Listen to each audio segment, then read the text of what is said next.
करता पुरख निरभौ निर्वैर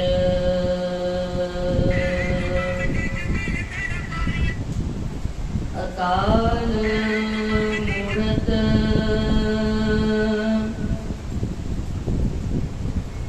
अजूनी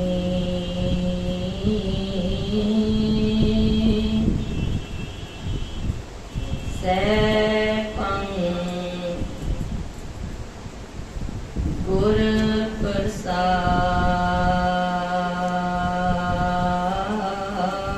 प्रसाद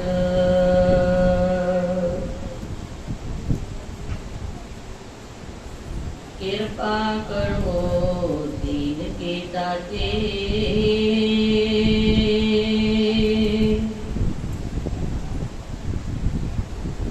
मेरा गुण अवगुणा विचारो कोई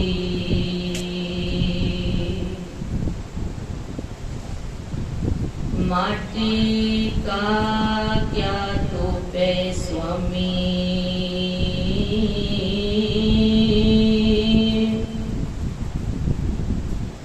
मानस की गत तेही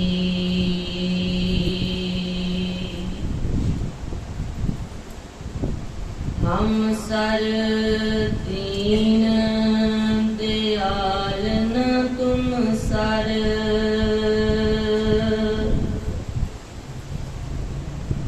आप पतिया क्या कीजे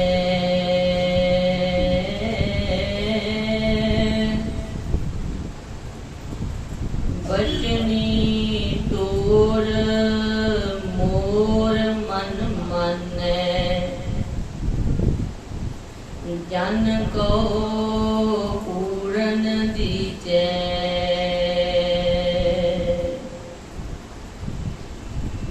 हम बल बल जाऊं रमैया कारने कारण कवन आबोल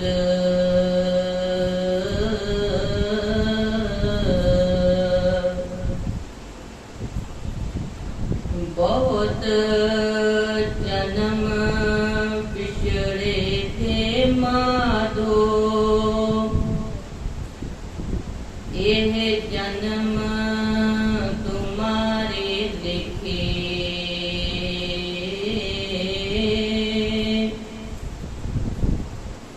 कह रविदास आस लग जीवो चिर भयो दर्शन दिखे कह रविदास आस लग जीवो चिर भयो दर्शन दिखे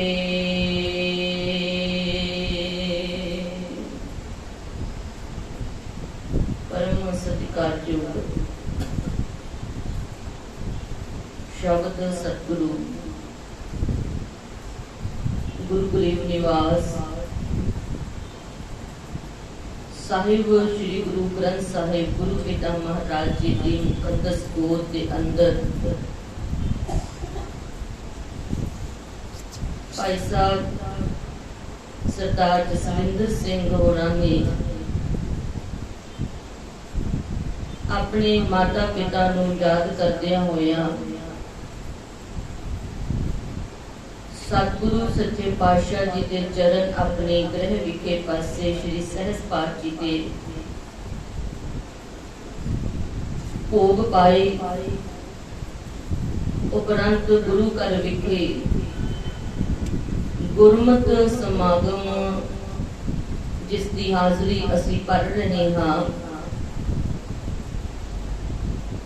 भाई साहब भाई कुलवंत सिंह जी जिन्होंने ਧੁਰ ਕੀ ਬਾਣੀ ਆਈ ਤਿਨ ਸਗਲੀ ਚਿੰਤ ਮਟਾਈ। मनोहर कीर्तन गुरु की सिफत गुरु की कीर्ति जिहड़ी है वो कीती है। और जितना समा बख्शिश होया है गुरमत विचारां दे नाल जुड़न दा यतन करिए। सतगुरु सच्चे पातशाह महाराज रहमत करन बख्शिश करन। जितने सवास जितनियां घड़ियां असी गुरु की गोद विच बैठ के बतीत करनियां हन वो लेखे दे विच लग जाण। विचारां की आरंभता तो पहला फतेह अर्ज करदी हां। सारी संगत मिलके फतेह बुलाओ जी। वाहिगुरू जी का खालसा वाहिगुरू जी की फतेह। सतगुरु सच्चे पातशाह महाराज गुरबाणी के अंदर भजन करते ने। मेरे माधुर जी सत संगत मिले सो दरिया। गुर प्रसाद परम पद पाया सुके कास्ट हरिया। सत संगत दे विच बैठण दे नाल गुरबाणी दे उपदेशां नूं सुणन दे नाल गुरबाणी पढ़न दे नाल इस भव सागर तो तरिया जांदा है। सत संगत दे विच बैठण दे नाल विकारी मन निर्मल हो जाता है। मन ते लगे हुए पापां दी मैल जिहड़ी है वो लथ जांदी है। सत संगत दे विच बैठण दे नाल काला होया मन जिहड़ा है वो निर्मल हो जाता है। साहिब सतगुरु धन गुरु नानक महाराज सच्चे पिता सतगुरु जी जपजी साहिब दी बाणी दे विच बहुत सोहणियां उदाहरणां दे के समझाउंदे ने। महाराज कहते ने देखो जेकर मनुख दे हाथ पैर शरीर गंदा हो जावे ते ओनू पानी दे नाल धोता जांदा है। कपड़ा गंदा हो जावे उसनू साबन दे नाल धोता जांदा है। मन मैला हो जावे ना पानी दे नाल साफ होंदा है ना वधिया साबन दे नाल साफ होंदा है। महाराज कहते वो नाम दे नाल साफ होंदा है। कई बारी असी कहने हैं जी गुरबाणी की सानू समझ नहीं लगती। बड़े ही सुखैन शब्दां दे विच गुरु नानक महाराज सच्चे पातशाह नाम दे नाल जोड़ते हुए सिमरन दे नाल जोड़ते हुए बंदगी दे नाल जोड़ते हुए सुखियां सुखियां उदाहरणां दे के समझाउंदे। बेटे आम एग्जाम्पल है ते सतगुरु सच्चे पातशाह महाराज गुरु पिता जी बख्शिश करते साहब कहते भरी है हाथ पैर तन दे। कितना साफ होगा जी। पानी धोता उतरस खे भी पानी के नाल धोतिया होया ये जड़ी लगी हुई मैल है ये धुप जावेगी। पानी के नाल साफ हो जावेगी। मूत पलीती कपड़ होए गंदगी लग जावे कपड़े नूं। मूत पलीती मैला हो जावे कपड़ा गंदा हो जावे कपड़ा ते महाराज कहंदे दे साबुन लईए ओ धोए। बंदा वधिया तो वधिया साबण वरतदा है डिटर्जेंट वरतदा है कहते पक्के तो पक्का दाग भी जिहड़ा वो लथ जांदा है क्योंकि वो कपड़े नूं लगा है। कपड़े नूं लगा होया दाग इन्हां संसार दीयां वस्तुआं दे नाल लथ जावेगा। जेड़ी मत जेड़ी है जेकर उसनूं विकारां दी मैल लग जावे काम हावी हो जावे, लोभ हावी हो जावे, किते क्रोध दे नाल मनुख भरिया होवे, हंकार दे विच भरे होए नूं कोई होर दिसे ही ना। ते महाराज कहंदे जे तुसी सोचो भी इस तरह विकारां दे नाल इस पापां नाल भरे होए मन नूं जेड़ा अठे पहरे ही सोचदा है मैं दूजे दा बुरा किवें करां। ते महाराज कहंदे भी बंदा सोचे भी शायद मैं तीर्थां ते जाके इशनान कर लवां, एनियां मस्सियां ना लवां, पुण्यां ना लवां ते मेरा मन साफ हो जावेगा। महाराज कहंदे ने तन धोते मन अच्छा ना होए, तन नूं धोतियां मन जिहड़ा विकारी होया है ये कदी साफ नहीं होवेगा। गुरु नानक महाराज सच्चे पातशाह फिर मन साफ किवें होवेगा? ते महाराज कहंदे ने भरिए मत पापां कै संग ओ धोपै कितना जी नाम है कह रहा।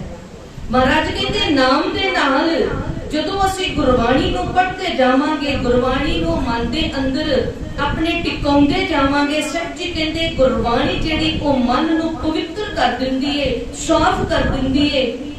गुरसिखा तेरा प्यार गुरबाणी दे नाल किस तरह का होना चाहिए है? कदी सिंह जंगलां दे विच रहिंदे सी ते ओह कहंदे हुंदे सी भी साडा हर एक चीज तो बिना गुजारा हो सकदा है पर गुरबाणी तो बिना साडा गुजारा नहीं। मैं गुरबाणी आधार है, गुरबाणी लाग रहा हूं, मैं गुरबाणी जिहड़ी है वो मेरे जीवन का आधार है, गुरबाणी तो बिना मेरा गुजारा नहीं है। ते तेरी प्रीत किस तरह की होनी चाहिए है? महाराज कहते देखो जिवें मच्छी की प्रीत पानी दे नाल है, तुसीं मच्छी नूं पानी चों बाहर कढो तड़फ तड़फ के जान दे देगी। गुरसिखा तेरी प्रीत जिहड़ी है वो पानी दे नाल इस तरह होवे जिवें मच्छी की प्रीत पानी दे नाल है, पानी तो बिना ओदा गुजारा नहीं।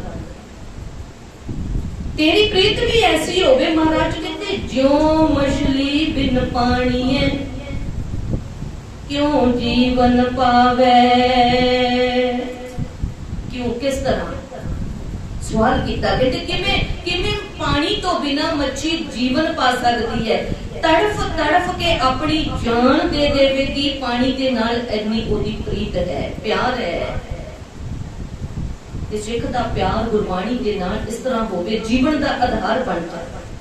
जिवें पपीहे दी प्रीत जेड़ी है वो सवंती बूंद दे नाल है। महाराज कहते जिन्ना मर्जी तुसी पपीहे दे सामने पानी रखो वो तां प्रेम प्रेम प्रेम करता, वो थकेगा नहीं, ओदी तृप्ति नहीं होवेगी जिन्नी देर ओदी चोटी दे विच ओ सवंती बूंद नहीं पैंदी, क्योंकि ओदी जिहड़ी जान है वो सवंती बूंद है, ओदी प्रीत सवंती बूंद दे नाल है। महाराज कहते तुसी ओनू समुंदर दे लागे लै जाओ, नदियां दे लागे लै जाओ, ओनू कहो तैनू पानी दे दिंदे हां, वो कहेगा नहीं, वो बोलणों चुप नहीं करेगा। बूंद भी होना चाकरी को क्यों करते बतावे, ओदी तृप्ति नहीं होगी। गुरसिखा तैनू कोई किते ले जावे कोई किथे जाके मत्था टेके, पर तेरे लिए तेरी सवंती बूंद जिहड़ी है वो गुरबाणी होनी चाहिए है। तेरा मन जिहड़ा है वो तृप्त केवल गुरबाणी दे नाल होना चाहिए। तैनू होर किधरे शांति किवें मिल जावे? तू कहे नहीं कोई जिथे मर्जी जांदा होवे, मेरा मन ते तृप्त उदों हुंदा है जदों मैं अमृत वेले बाणी दे नाल जुड़ के सतगुरु गुरु नानक नूं याद करदा होया कि गाउंदा हां जिने नाम ते आया गए मशक्कत काल, नानक ते मुख उजले केती छुट्टी नाल। तेरा मन तृप्त उदों होवे जदों तू शाम नूं रहरास दे विच जुड़ के गुरु नानक महाराज वांगू ये गल आख देवे सतगुरु बाबा नानक कदी तू गाया करदा सी आखां जीवां विसरै मर जाऊं आखने ओखा साचा नाम, साचे नाम की लागे भूख, उत भूखे खाए चलिए दुख। तेरे ਲਈ ਸਵੰਤੀ ਬੂੰਦ ਗੁਰਬਾਣੀ ਹੋਵੇ, तेरा मन तृप्त हो जावे, जिवें बगीए दा मन उस सवंती बूंद दे नाल तृप्त हुंदा है। ते महाराज कहंदे गुरसिखा बवीहे दी न्याय तेरी प्रीत गुरबाणी दे नाल हो जावे। ते सतगुरु सच्चे पातशाह कहंदे इत्थे ही बस नहीं, कदी हिरन नूं वेखो, ओदी प्रीत है, एक आवाज है, एक राग है, उस राग दे नाल उसदी प्रीत है। जदों वो राग बजाया जाता है, हिरन भज्जिया जाता है, आप शिकारी ते अगे हो जाता है। सतगुरु महाराज कहते नाद कुरंके बेदिया सन्मुख उठता है, दौड़ा चला जाता, उन्हें पता नहीं अगे शिकारी है, पर प्रीत उस आवाज दे नाल है, नाद उस राग दे नाल इन्नी उदी प्रीत है भी आप शिकार होने के लिए शिकारी वाल भज्जा जाता है।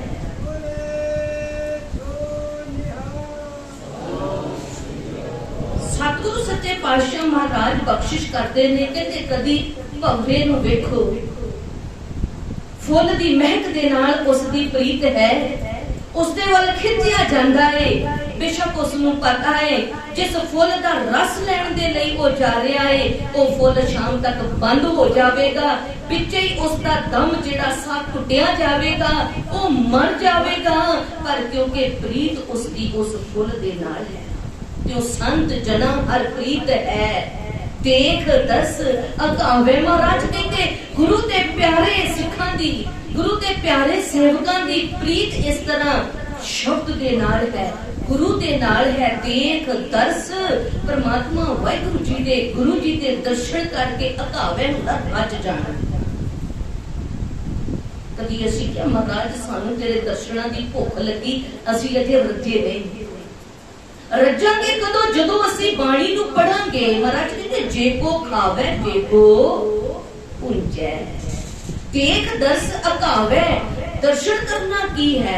जदों सिख रहत मर्यादा नूं वेखदे हां, कई बारी असीं समझ लैंदे भी दर्शन करना शायद रुमाला चुक के महाराज जी सच्चे पातशाह जी नूं वेख लेना, गुरु ग्रंथ साहब नूं ये दर्शन करना है। प्यारे दर्शन करना हुक्म नूं सुनना है, हुक्मनामा लेना है, गुरबाणी नूं आप पढ़ना है। देख दस अकावे, जेकर केवल रुमाला चुक के दर्शन की गल हुंदी तां गुरबाणी कदे गल ना आखदी भी सारा संसार वेख रहा है, सब सारे देख रहे थे। ते महाराज कदे ना कहते भी डिठे मुक्त ना हो गई जिचर शब्द ना करे विचार।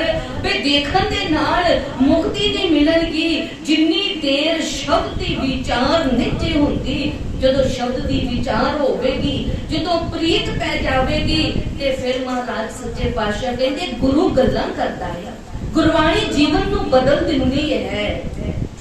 कल सिख कौम दे महान जरनैल, महान योद्धे, महान नीतिवान सिख कौम दे आगू सरदार जस्सा सिंह जी आलूवालिया जी का जन्मदिन सी।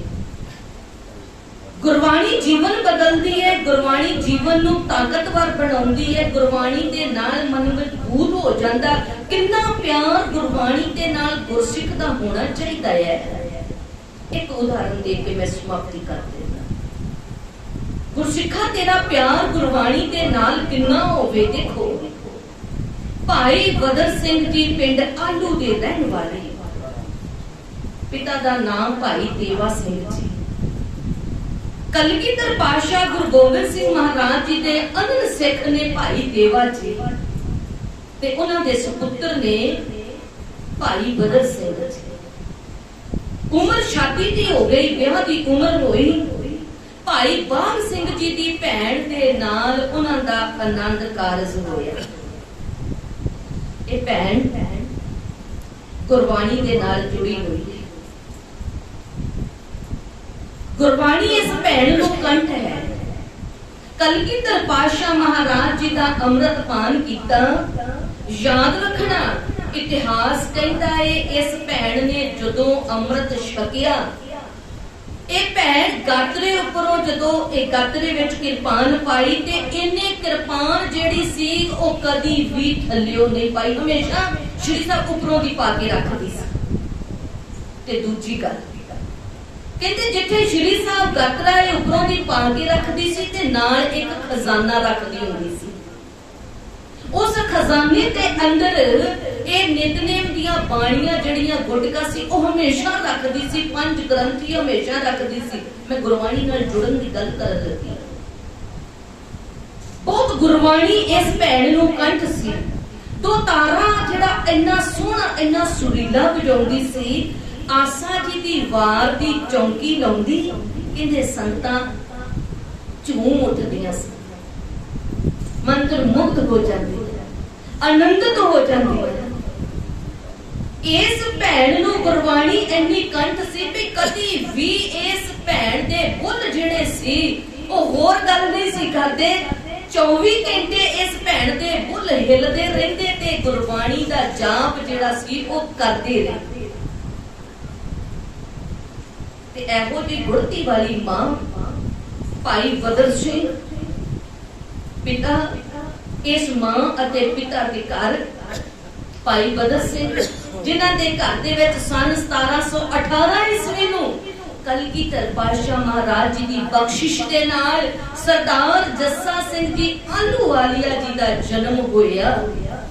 ਹੁਣ ਯਾਦ ਰੱਖਿਓ 4 ਸਾਲ ਦੀ ਉਮਰ ਸਰਦਾਰ ਜੱਸਾ ਸਿੰਘ ਜੀ ਆਸਾ ਜੀ ਦੀ ਵਾਰ ਕੰਠ ਹੋ ਗਈ। ਜਦੋਂ ਬੈਠਦੀ ਹੈ ਨਾ ਮਾਤਾ ਤੇ ਉਹ ਤਾਰਾ ਫੜਦੀ ਹੈ, ਆਸਾ ਜੀ ਦੀ ਵਾਰ ਦੀ ਚੌਂਕੀ ਲਾਉਂਦੀ ਹੈ ਤੇ ਨਾਲ ਬੈਠੇ ਹੋਏ ਉਹ 4-5 ਸਾਲ ਦੇ ਬੱਚੇ ਸਰਦਾਰ ਜੱਸਾ ਸਿੰਘ ਜੀ ਜਦੋਂ ਖੜਤਾਲਾਂ ਵਜਾ ਕੇ ਨਾਲ ਸ਼ਲੋਕ ਉੱਚੀ ਆਵਾਜ਼ ਦੇ ਵਿੱਚ ਪੜ੍ਹਦੇ ਨੇ ਤੇ ਦੇਖਣ ਵਾਲੇ ਦੇਖਦੇ ਰਹਿ ਜਾਂਦੇ ਨੇ। ਇਹ ਗੁਰਬਾਣੀ ਦੀ ਗੁੜਤੀ ਹੈ। ਛੋਟੇ ਜੇ ਸਰਦਾਰ ਜੱਸਾ ਸਿੰਘ ਜੀ ਆਹਲੂਵਾਲੀਆ ਆਪਣੀ ਮਾਤਾ ਦੇ ਨਾਲ ਬੈਠ ਕੇ ਗੁਰਬਾਣੀ ਪੜ੍ਹਦੇ ਨੇ, ਗੁਰਬਾਣੀ ਸੁਣਦੇ ਨੇ, ਕਿਉਂਕਿ ਉਸ ਮਾਂ ਨੇ ਗੁਰਬਾਣੀ ਦੀਆਂ ਲੋਰੀਆਂ ਜਿਹੜੀਆਂ ਉਹ ਸਰਦਾਰ ਜੱਸਾ ਸਿੰਘ ਨੂੰ ਦਿੱਤੀਆਂ, ਤਿਆਰ ਕੀਤਾ ਪੰਥ ਦੇ ਲਈ। ਤੇ ਇੱਕ ਦਿਨ ਐਸਾ ਆਇਆ ਜਦੋਂ ਪੰਥ ਦੀ ਝੋਲੀ ਦੇ ਵਿੱਚ ਸਰਦਾਰ ਜੱਸਾ ਸਿੰਘ ਨੂੰ ਪਾ ਦਿੱਤਾ। ਆ ਕਰਤਾਰਪੁਰ ਦੀ ਧਰਤੀ, ਸਰਦਾਰ ਜੱਸਾ ਸਿੰਘ ਆਪਣੀ ਮਾਤਾ ਦੇ ਨਾਲ, ਕਿਉਂਕਿ ਬੜਾ ਵਿਖੜਾ ਸਮਾਂ ਸੀ, ਉਹ ਸਿੰਘਾਂ ਦੇ ਸਿਰਾਂ ਦੇ ਮੁੱਲ ਪੈ ਚੁੱਕੇ ਸਨ। ਪਤਾ ਸਿੰਘਾਂ ਦਾ ਉਸ ਵਕਤ ਵੈਰੀ ਸੀ। ਇਹੋ ਜਿਹੇ ਸਮੇਂ ਦੇ ਅੰਦਰ ਆਪਣੇ ਪੁੱਤਰ ਨੂੰ ਗੁਰਸਿੱਖੀ ਦੇ ਵਿੱਚ ਪਰਪੱਕ ਰੱਖਿਆ ਮਾਤਾ ਜੀ ਨੇ। ਮਾਤਾ ਸੁੰਦਰ ਕੌਰ ਜੀ ਦੀ ਦੇਖ ਰੇਖ ਹੇਠ ਤਾਲੀਮ ਹੋਈ ਦਿੱਲੀ ਦੇ ਵਿੱਚ। ਹੁਣ ਪਤਾ ਲੱਗਾ ਸਰਦਾਰ ਨਵਾਬ ਕਪੂਰ ਸਿੰਘ ਅਤੇ ਭਾਈ ਦਰਬਾਰਾ ਸਿੰਘ ਜਿਹੜੇ ਉਸ ਵਕਤ ਕੌਮ ਦੀ ਅਗਵਾਈ ਕਰਦੇ ਨੇ, ਕਰਤਾਰਪੁਰ ਸਾਹਿਬ ਦੀ ਧਰਤੀ ਤੇ ਆਏ ਨੇ ਤੇ ਇਹ ਮਾਂ ਆਪਣੇ ਪੁੱਤਰ ਨੂੰ ਲੈ ਕੇ ਕਰਤਾਰਪੁਰ ਸਾਹਿਬ ਦੀ ਧਰਤੀ ਤੇ ਆ ਗਈ। ਅੰਮ੍ਰਿਤ ਵੇਲਾ ਹੋਇਆ, ਇਜਾਜ਼ਤ ਮੰਗੀ ਨਵਾਬ ਸਾਹਿਬ ਕਪੂਰ ਸਿੰਘ ਜੀ ਕੋਲੋਂ, ਮੈਂ ਅੰਮ੍ਰਿਤ ਵੇਲੇ ਆਸਾ ਜੀ ਦੀ ਵਾਰ ਜਿਹੜੀ ਹੈ ਉਹ ਚੌਂਕੀ ਲਾਉਣਾ ਚਾਹੁੰਦੀ। ਤੇ ਉਮਾਮਾ ਕੈਸੀਆਂ ਜਿੱਥੇ ਵੀ ਕਿਤੇ ਸਿੰਘਾਂ ਦਾ ਜਥਾ ਪਹੁੰਚਦਾ ਉੱਥੇ ਉਹ ਮਾਂ ਕੀਰਤਨ ਕਰਨ ਦੇ ਲਈ, ਬਾਣੀ ਪੜ੍ਹਨ ਦੇ ਲਈ ਚਲੀ ਜਾਂਦੀ। ਨਵਾਬ ਕਪੂਰ ਸਿੰਘ ਜੀ ਨੇ ਆਗਿਆ ਦਿੱਤੀ, ਅੰਮ੍ਰਿਤ ਵੇਲਾ ਹੋਇਆ, ਨਿਤਨੇਮ ਹੋਇਆ ਤੇ ਨਿਤਨੇਮ ਤੋਂ ਬਾਅਦ ਉਸ ਮਾਂ ਅਤੇ ਉਸ ਪੁੱਤਰ ਨੇ ਸਰਦਾਰ ਜੱਸਾ ਸਿੰਘ ਜੀ ਨੇ ਜਦੋਂ ਮਿੱਠੀ ਆਵਾਜ਼ ਦੇ ਵਿੱਚ ਆਸਾ ਜੀ ਦੀ ਵਾਰ ਦਾ ਕੀਰਤਨ ਕੀਤਾ ਤੇ ਨਵਾਬ ਕਪੂਰ ਸਿੰਘ ਦੇਖਦੇ ਹੀ ਰਹਿ ਗਏ। ਸੰਗਤ ਵਿੱਚ ਬੈਠੇ ਸਰਦਾਰ ਨਵਾਬ ਕਪੂਰ ਸਿੰਘ ਜੀ ਉਹ ਬੱਚੇ ਵੱਲ ਵੇਖਦੇ ਰਹਿ ਗਏ। ਸਮਾਪਤੀ ਹੋਈ ਤੇ ਸਮਾਪਤੀ ਤੋਂ ਬਾਅਦ ਜਦੋਂ ਮਾਂ ਤੇ ਪੁੱਤਰ ਜਾਣ ਲੱਗੇ ਨਾ ਤੇ ਸਰਦਾਰ ਨਵਾਬ ਕਪੂਰ ਸਿੰਘ ਜੀ ਨੇ ਆਵਾਜ਼ ਮਾਰ ਕੇ ਆਖਿਆ, ਮਾਂ ਨੇ ਪਿੱਛੇ ਮੁੜ ਕੇ ਵੇਖਿਆ, ਆਵਾਜ਼ ਮਾਰ ਕੇ ਆਖਿਆ, ਮਾਂ ਇਹ ਬੱਚਾ ਕਿਹਦੇ ਲਈ ਪਾਲਿਆ ਆਇਆ? ਹੁਣ ਸਵਾਲ ਸੁਣੋ ਤੇ ਮਾਂ ਦਾ ਜਵਾਬ ਵੀ ਸੁਣੋ। ਮਾਂ ਇਹ ਬੱਚਾ ਕਿਹਦੇ ਲਈ, ਕਿਸ ਲਈ ਪਾਲਿਆ ਹੈ? ਉਸ ਮਾਂ ਨੇ ਹੱਥ ਜੋੜ ਕੇ ਆਖਿਆ, ਕਹਿਣ ਲੱਗੀ ਇਹ ਬੱਚਾ ਕਲਗੀਧਰ ਦੇ ਪੰਥ ਲਈ ਪਾਲਿਆ ਹੈ। ਬੱਚੇ ਅੱਜ ਵੀ ਅਸੀਂ ਪਾਲਦੇ ਹਾਂ, ਅਸੀਂ ਆਪਣੇ ਲਈ ਪਾਲਦੇ ਹਾਂ, ਆਪਣਾ ਬੁਢੇਪਾ ਸਵਾਰਨ ਦੇ ਲਈ ਪਾਲਦੇ ਹਾਂ। ਅਸੀਂ ਬੱਚਿਆਂ ਨੂੰ ਵੱਡੇ ਵੱਡੇ ਸਕੂਲਾਂ 'ਚ ਪੜਾਉਂਦੇ ਅਸੀਂ ਕਿ ਸਾਡਾ ਬੁਢੇਪਾ ਸੈੱਟ ਹੋ ਜਾਵੇ, ਬੱਚਿਆਂ ਲਈ ਬੜਾ ਕੁਝ ਕਰਦੇ ਹਾਂ। ਪਰ ਕਦੀ ਇਹ ਨਹੀਂ ਸੋਚਿਆ ਕਿ ਆਪਣੇ ਬੱਚੇ ਨੂੰ ਕਲਗੀਧਰ ਮਹਾਰਾਜ ਜੀ ਦੇ ਪੰਥ ਲਈ ਵੀ ਪਾਲੀਏ। ਕਦੀ ਉਹ ਸਮਾਂ ਸੀ ਮਾਂ ਨੇ ਆਖਿਆ, ਕਹਿਣ ਲੱਗੀ ਬਖਸ਼ਿਸ਼ ਹੈ ਕਲਗੀਧਰ ਮਹਾਰਾਜ ਦੀ, ਤੇ ਇਹ ਬੱਚਾ ਮੈਂ ਕਲਗੀਧਰ ਦੇ ਪੰਥ ਦੇ ਲਈ ਪਾਲਿਆ ਏ।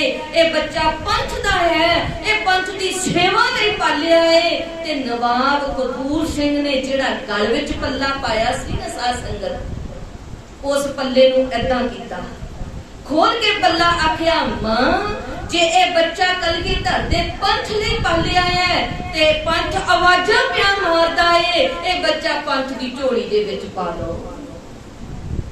ਧੰਨ ਉਹ ਮਾਂ ਜਿਹਦਾ ਰੋਮ ਰੋਮ ਖੇੜੀ ਉੱਠਿਆ, ਧੰਨ ਉਹ ਮਾਂ ਜਿਹੜੀ ਖੁਸ਼ੀ ਵਿੱਚ ਝੂਮੀ ਉੱਠੀ, ਧੰਨ ਉਹ ਮਾਂ ਜਿਸ ਮਾਂ ਨੇ ਵਿਖੜੇ ਸਮੇਂ ਦੇ ਵਿੱਚ ਉਸ ਬੱਚੇ ਨੂੰ ਪਾਲਿਆ।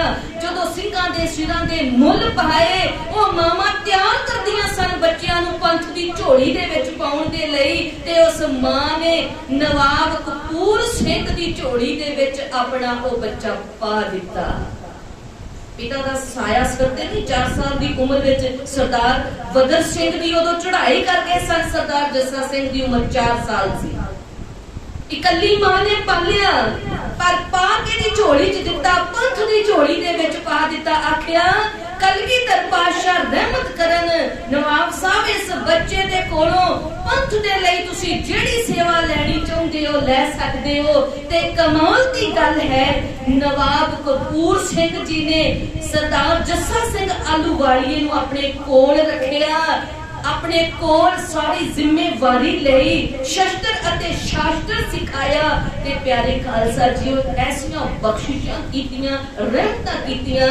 ਇੱਕ ਦਿਨ ਸਰਦਾਰ ਨਵਾਬ ਕਪੂਰ ਸਿੰਘ ਦੇ ਕੋਲ ਆਣ ਕੇ ਗੁੱਸੇ ਵਿੱਚ ਸਰਦਾਰ ਜੱਸਾ ਸਿੰਘ ਆਖਣ ਲੱਗੇ, ਕਹਿਣ ਲੱਗੇ ਸਰਦਾਰ ਜੀ, ਜਥੇਦਾਰ ਜੀ, ਮੈਂ ਤੁਹਾਡੇ ਇੱਥੇ ਅੰਮ੍ਰਿਤਸਰ ਡੇਰੇ ਦੇ ਵਿੱਚ ਰਹਿਣਾ ਨਹੀਂ। ਕਹਿਣ ਲੱਗੇ ਕਿਉਂ ਨਹੀਂ ਰਹਿਣਾ? ਕਹਿੰਦੇ ਤੁਹਾਡੇ ਸਿੰਘ ਮੈਨੂੰ ਛੇੜਦੇ ਬੜੇ ਐ, ਕਿਉਂਕਿ ਹਿੰਦੀ ਦੇ ਸ਼ਬਦ ਵਿੱਚ ਬੋਲਦੇ ਸੀ। ਮਾਤਾ ਸੁੰਦਰ ਕੌਰ ਜੀ ਕੋਲ ਪੜ੍ਹੇ ਸੀ, ਫਾਰਸੀ ਹਿੰਦੀ ਅਰਬੀ ਉਥੋਂ ਸਿੱਖੇ ਸੀ। ਕਦੀ ਹਮਕੋ ਵਿੱਚ ਬੋਲਦੇ, ਕਦੀ ਤੁਮਕੋ ਬੋਲਦੇ, ਤੇ ਛੋਟੀ ਉਮਰ ਦੇ ਹੋਣ ਕਰਕੇ ਜਿਹੜੇ ਬਜ਼ੁਰਗ ਜਥੇਦਾਰ ਸੀ ਉਹ ਹਾਸਾ ਠੱਠਾ ਵੀ ਕਰਦੇ ਤੇ ਨਾਮ ਹਮਕੋ ਤੁਮਕੋ ਪਾ ਲਿਆ। ਕਹਿੰਦੇ ਮੈਂ ਨਹੀਂ ਰਹਿਣਾ, ਇਹ ਮੈਨੂੰ ਮਖੌਲਾਂ ਕਰਦੇ ਨੇ, ਕਦੀ ਹਮਕੋ ਕਹਿੰਦੇ ਨੇ ਆ ਗਿਆ, ਕਦੀ ਤੁਮਕੋ ਕਹਿੰਦੇ ਨੇ।